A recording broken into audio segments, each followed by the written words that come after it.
Well, hello to all my physics pals. Paul Lake here with another physics problem solved. Got a nifty little work problem for those of you in a calculus-based physics class. I like it because it really shows how to use, how to think with calculus, but it's not a difficult problem once you know how to look at it. So it's an example of work being done by a varying force using unit vectors. And you will need to know the definition of work, and you'll know how to use just a bit of integral calculus. Not scary at all. Um, so just the power rule, so real easy. And as usual, hey, before you watch the rest of the video, I'd suggest you pause right now and try to solve this problem. Let me read it first. We have a force, and it's 4x in the I hat direction and 3y in the j hat direction. So we have these variables x and y. So here the force is a function of position in both the x and y direction. And that makes it sound really crazy complicated, and it could be. It acts on an object as the object moves in the x direction from the origin to 5 meters. Find the work done on the object by the force. Okay. So again, pause the video now, try to do it yourself. If you get stuck or you want to compare work with mine, hit play. You can skip around all you want. Now, if you do skip around, beware, I do teach a lot in these problem explanations, so you might be missing out on that. And sometimes I talk kind of slow, so if that's bugging you, just move it up to 1.25 or 1.5 speed. I won't be offended at all because I won't know. All right. So let's write down what's given. We have the force is equal to 4x in the I hat direction plus 3y in the j hat direction. Remember, I hat just means in the x direction. J hat means in the y direction. And they don't give us units for these coefficients, there's 4 and this 3, but the whole combination is in newtons. That's a common way of doing it. Now, we know that our initial position is at the origin. And our final position is is 5 meters in the I hat direction. And we know that the motion is constrained to move along in the x direction from the origin to x equals 5. So if I were to draw a little, this is x and this is the y-axis. It's 1, 2, 3, 4, 5. This is my path. And that's really important to establish what that path is. We're going from the origin to x equals 5, moving along in the x direction. So we're right on that x-axis. Okay, so this is my delta r, my displacement vector. Okay, now what are we trying to find? Very simple. We just want to know how much work is done by this force as it displaces an object from 0 to 5 meters along the x-axis. All right, so let's solve it. And now we're going to start off with the basic definition for work using integral calculus. This is the definition. Work is said to be equal to the dot product between the force and the displacement vector summed, this integral, and then we're going to go from some r initial to r final. So this is kind of the basic equation for work. And then what you have to do is you have to massage this equation so that it matches what you're doing. Okay, so let's try and do that. So the work is equal to, now let's plug in our force function.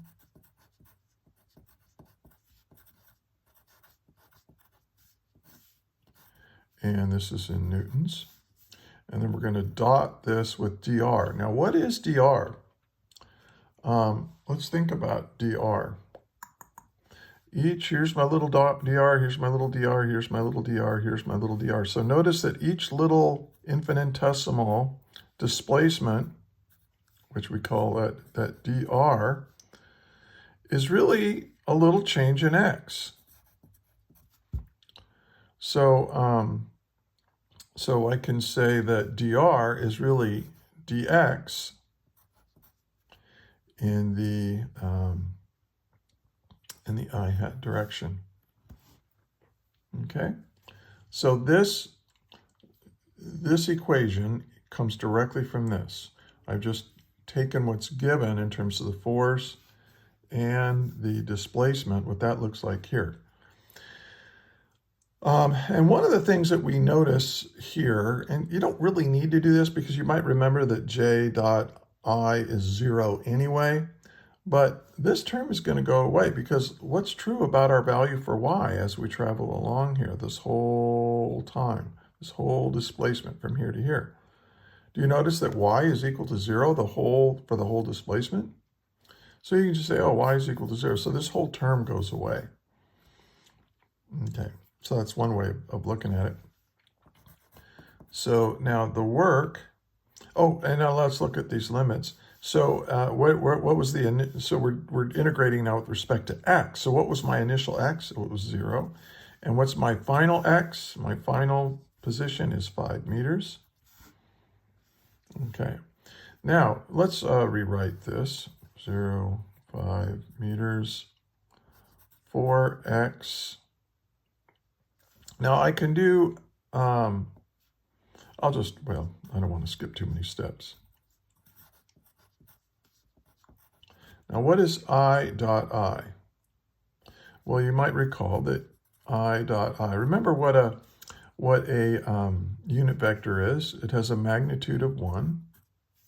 So this has a magnitude of 1 times the cosine of the angle between them. Well, I and I are both in the same direction, right? I mean, that's by definition, they're in the x direction. So the angle between two unit vectors, identical unit vector, the angle is 0 degrees. And we know that this is a definition of the dot product, right, or the scalar product, the magnitude of the first vector times the magnitude of the second vector times the cosine of the angle between them. And this just becomes 1 times 1 times 1. Cosine of 0 is 1. So this is just equal to 1. So that means I can get rid of I dot I is 1. The 4 I can bring out of the integral. And from 0 to 5 meters, I have 4x dx. Oh, I already took the 4 out, sorry. This is just x dx. And this is one of the simplest integrals to do using the power rule. So this is going to be 4. And then x times x is x squared divided by 2. That's what you have to do. You have to divide by 2. And then we're going to evaluate from 0 to 5 meters. Now, this is in units of newtons right here. Well, anyway, this force is in newtons. This dx is in meters. Newtons times meters is joules. So let's not get lost in the units here. So this is 4, and then you put a 5 in there, you get 5 squared over 2, minus, and then we put in our initial position, but our initial position is 0. You put a 0 in here for x, and the whole term is 0. Oh, that's nice. So 4 divided by 2 is 2. 5 squared is 25. 25 times 2 is 50. And we were multiplying newtons times meters. So that's going to be joules. So the answer is 50 joules. If you found this helpful, please like, share, and subscribe, as we all ask. It really helps. And I don't make any money on this channel, so giving me a thumbs up is just a nice way of saying thank you. And leave a comment if you think I did something wrong, or if there's a better way to do it, or if you have a question about a particular step. Ask in the comments. I answer every comment, at least so far I do. And Hope you found this helpful. Remember, calculus is all a matter of going from the general to the specific and applying it to what you know in that specific problem. I always like draw a little picture, try to visualize what's going on. It's always a helpful way of using calculus to solve your physics problems.